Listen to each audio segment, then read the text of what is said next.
আসসালামু আলাইকুম। Hello everyone, কী অবস্থা সবার? তো এই তো দেখেন আলহামদুলিল্লাহ আমার বাসার যে অপর সাইডের যে জায়গাটা ছিল ওটাতে অলরেডি কাজ শুরু করে দিয়েছে আলহামদুলিল্লাহ। তো কিন্তু খুবই দুঃখের বিষয় হচ্ছে আমার যে শখের গাছগুলো সেগুলো কাটা পড়বে।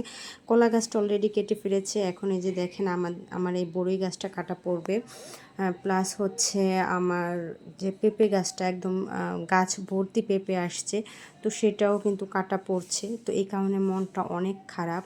আর এই জায়গায় দেখেন আমি আম গাছ আর হচ্ছে বড়ই গাছটা আলাদা করতে চেয়েছিলাম, কিন্তু ওটা আর কি কোনোভাবে সম্ভব হচ্ছে না।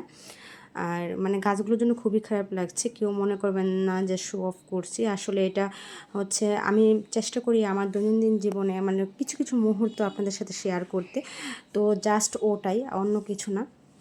আর আমার এটা হচ্ছে মানে চিড়েকুঠা, এটা কিন্তু কোনো রাজপ্রাসাদ না। তো যাই হোক, এই যে দেখেন আমার বইলগুলো দেখা যাচ্ছে, মানে খুবই কষ্ট হচ্ছে গাছের জন্য। তো সবাই দোয়া করবেন যেন আমার গাছটা যে আমরা সরাবো ওই জায়গায় যেন আমরা ট্রান্সফার করার পরে যেন হয়ে ওঠে।